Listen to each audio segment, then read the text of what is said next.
I now have the pleasure of introducing our keynote speaker. Ladies and gentlemen, please give a warm welcome to Dr. Michael Smerconish. Wow. Thank you. Thank you. Graduates, I know, I was not your first choice. But hey, Meghan Markle had something else to do today, all right? Let me begin with the bad news.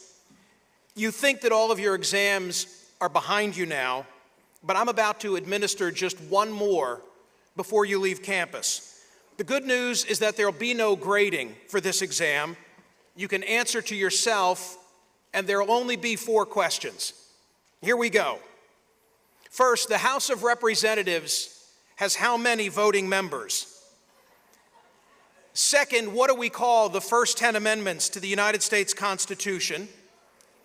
Third, how many justices comprise the Supreme Court of the United States? And fourth, on what day was the Declaration of Independence adopted? The answers are 435 members of the House of Representatives. We call the first 10 amendments to the Constitution the Bill of Rights.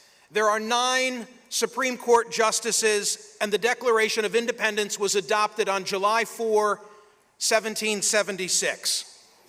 For extra credit, in what year was the Constitution written? The answer to that would be 1787. Show of hands and be honest, how many, including parents, had all 5 correct? Each of these is a question contained on the naturalization test, that which must be passed along with a rudimentary English exam in order for someone to become a naturalized citizen of the United States. In 2016, the most recent year for which data is available, approximately 750,000 immigrants became official citizens of the United States this way. Most of them had spent at least 5 years living in the U.S.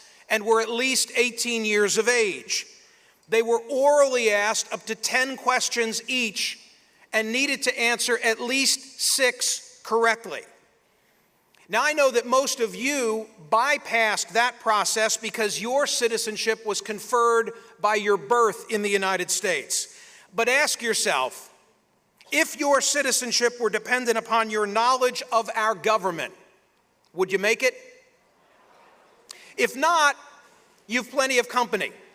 By a variety of objective measures, our knowledge of our government, our participation in our communities is on the decline.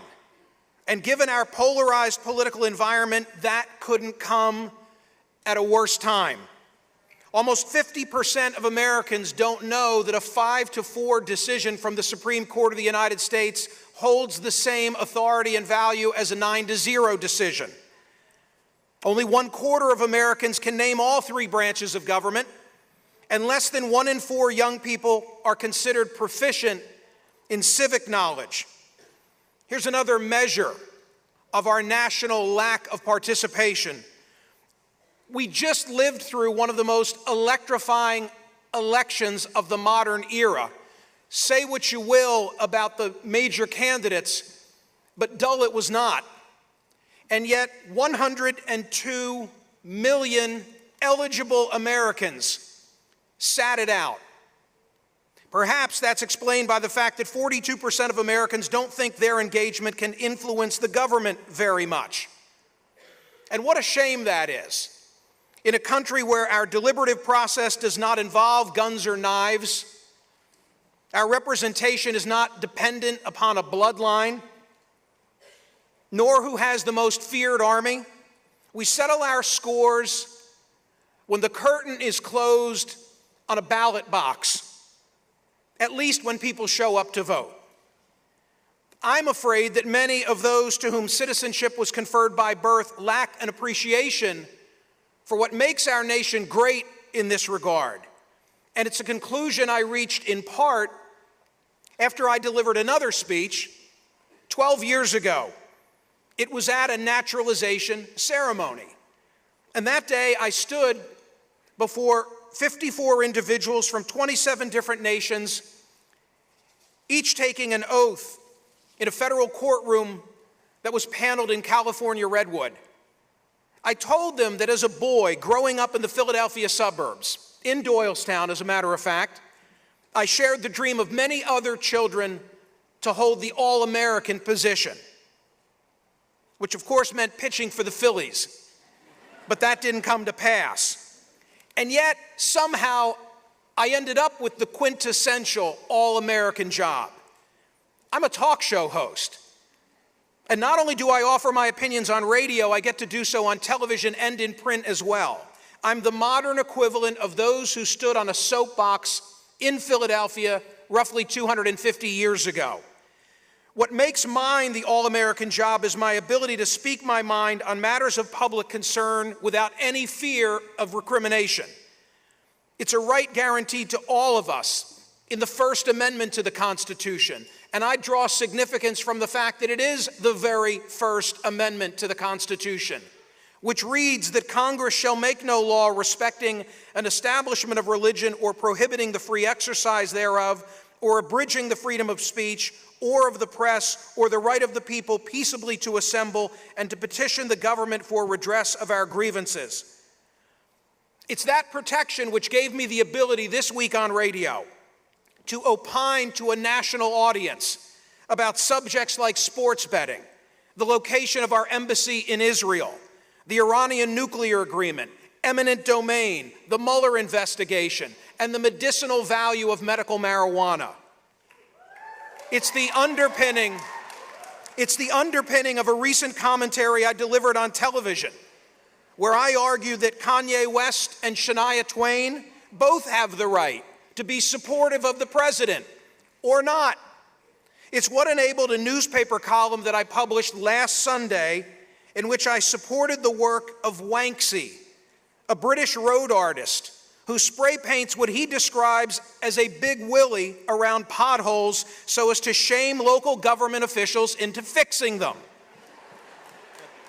That's how debate in this country is held, in the open, via the airwaves, and amongst all who choose to participate.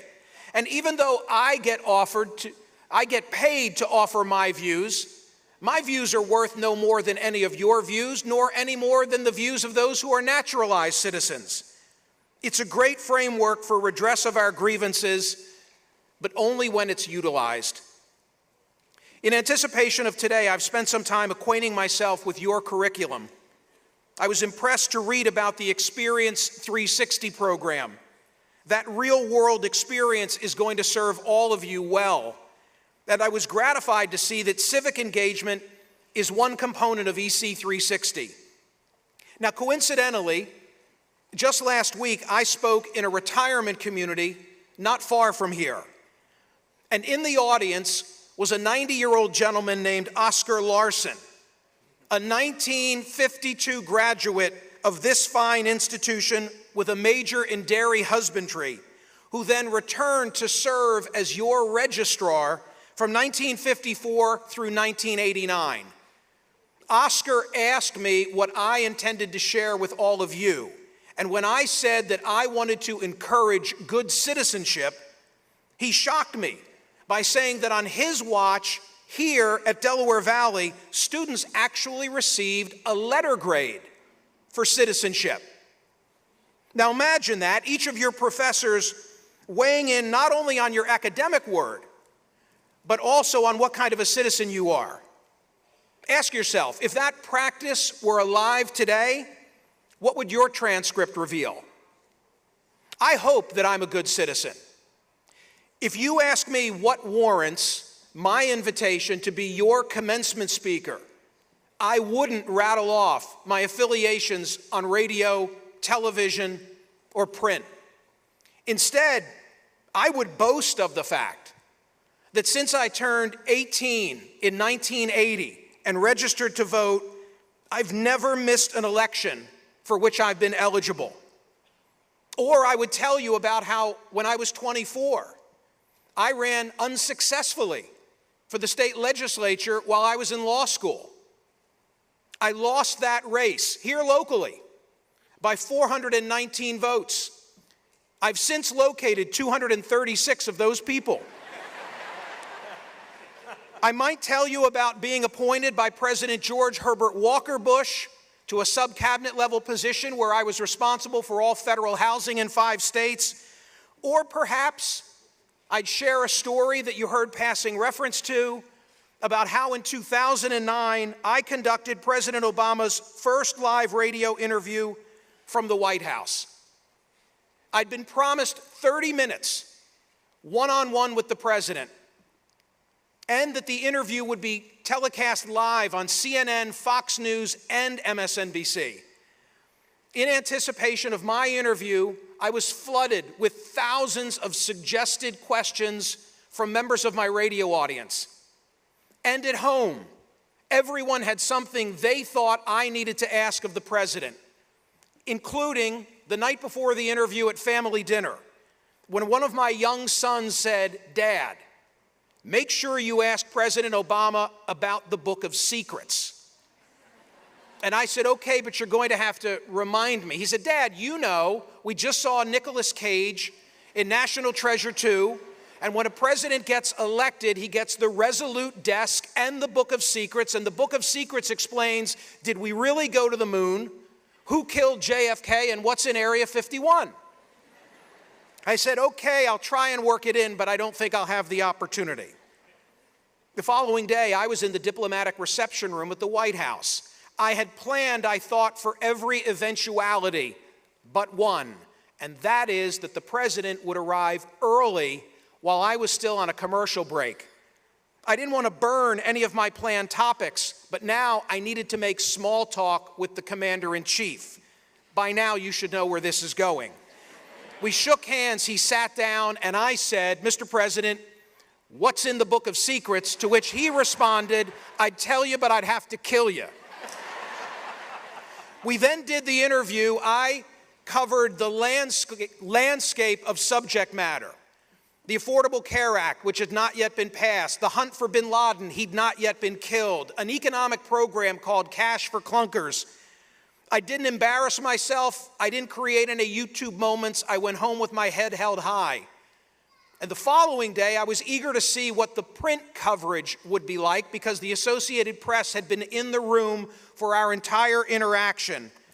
There was the headline in hundreds of newspapers across the country, "Obama Mum on Book of Secrets." And that was the sole focus of the story. My point is this: I've been fully engaged since I sat where you're sitting now. No matter your political outlook, I hope we can all agree that never in the modern era has there been such a need for civic engagement.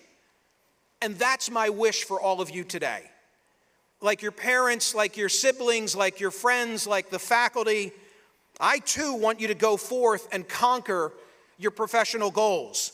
That you be prosperous, fall in love, raise families, be kind, but also that you be good citizens. Pay attention to public affairs. Get out of your bubble and sample a variety of news outlets. Be active in your communities, vote, volunteer, take ownership of the country, because it's your watch now. The fate of the nation is literally in your hands. Come see me in a retirement community in 30 years and tell me how you're doing. Good luck and thank you.